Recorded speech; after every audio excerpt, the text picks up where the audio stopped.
अस्सलाम वालेकुम। कैसे हैं आप सब? अल्लाह का शुक्र है कि मैं भी ठीक हूँ और रमज़ान मुबारक भी अच्छा गुजरा है। और आप लोगों का रमज़ान कैसा गुजरा है आप भी बताइए।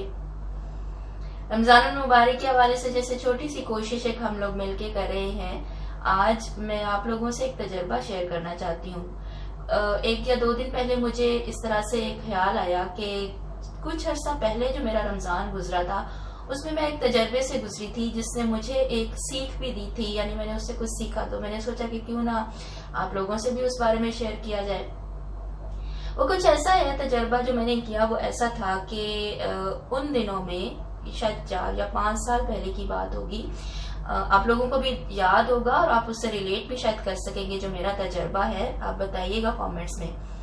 मैंने एक ड्रामा सीरियल को फॉलो करना शुरू किया रमजान मुबारक में, जो कि शायद शुरू तो रमजान से पहले ही हो चुकी थी टीवी पर आना,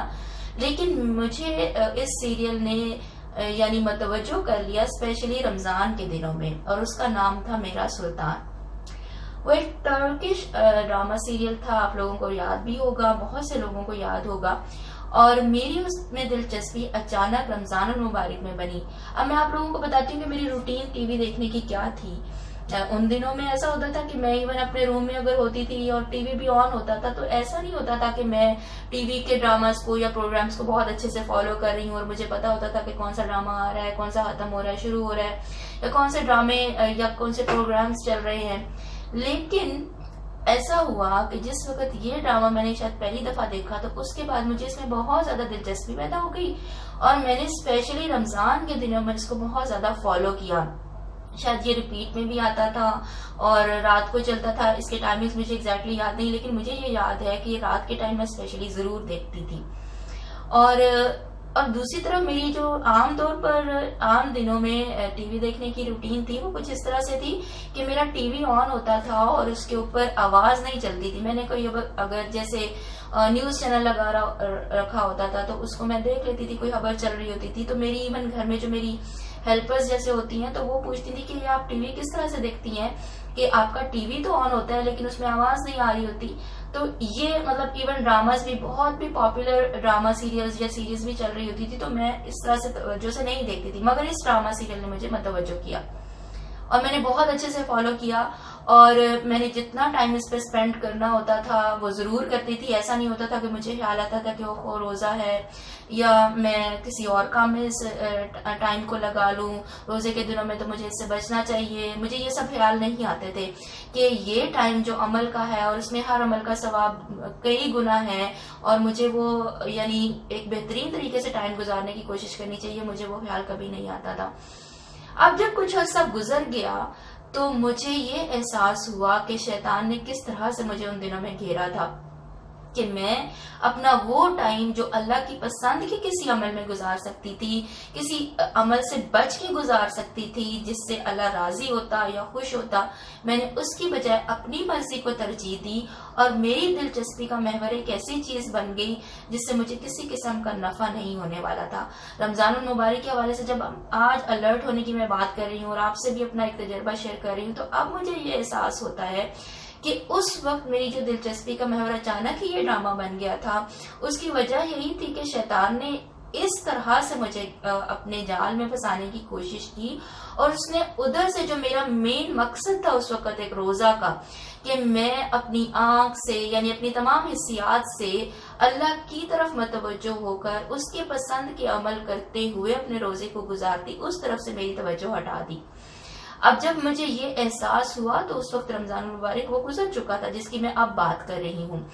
अब मैंने ये सीखा है और अब हम अलर्ट होके इस हवाले से कोशिश करते हैं कि हमारा कोई भी ऐसा दिलचस्पी का अंसर अचानक से ना निकल आए जिसकी तरफ हमारी तमाम तर एनर्जी, हमारे अमल का महवर वो बन जाए, हमारी दिलचस्पी का जो महवर बन जाता है। अब देखिए कि जब रमजान मुबारक शुरू होने वाला होता है ना, तो हम बहुत सारी तैयारी मुख्तलिफ हवालों से कर रहे होते हैं। उनमें से एक तैयारी ये भी होती है कि हम बाकायदा ढूंढ रहे होते हैं कि हमने रोजा कैसे गुजारना है।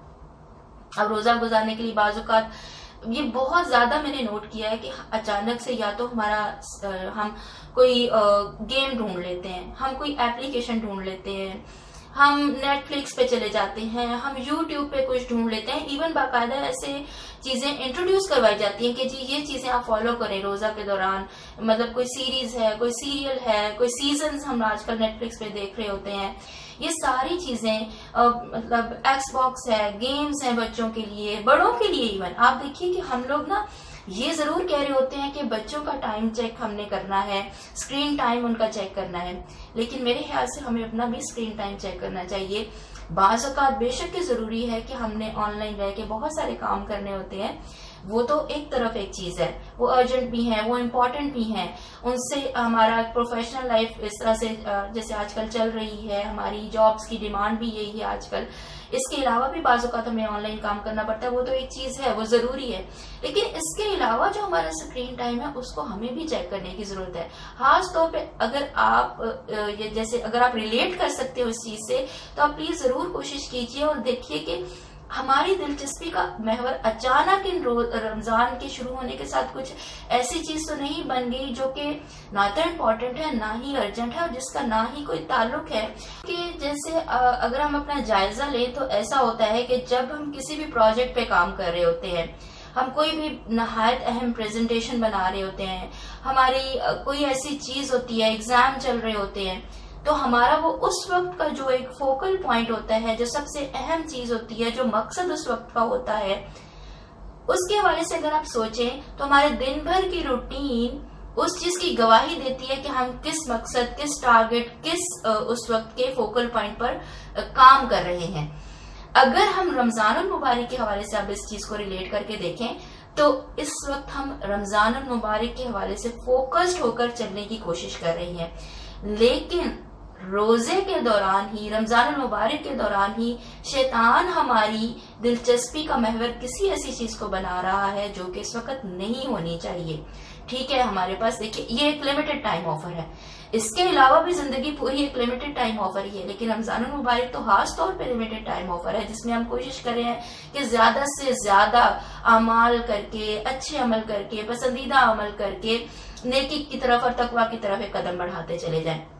लेकिन जिस वक्त ये दिलचस्पी का महवर बदल जाता है तो ऐसा मुमकिन नहीं होता। तो आज इसी पॉइंट की रोशनी में हम अपना जायजा लेंगे कि हमारा किस तरह से इस वक्त दिलचस्पी का महवर क्या चीज बनी हुई है, क्या उसने हमारी राह में रुकावट तो नहीं डाल रखी, क्या हम वो टाइम जो किसी भी ऐसी चीज के करने में गुजार रही हैं जिसका दीन और दुनिया में हमें कोई फायदा नहीं होने वाला, तो इसको हमें क्या बदलने की कोशिश करनी चाहिए। आप देखिए कि हम ये छोटी सी चीज अगर आइडेंटिफाई कर लेंगे कि मेरी दिलचस्पी का महवर क्या है,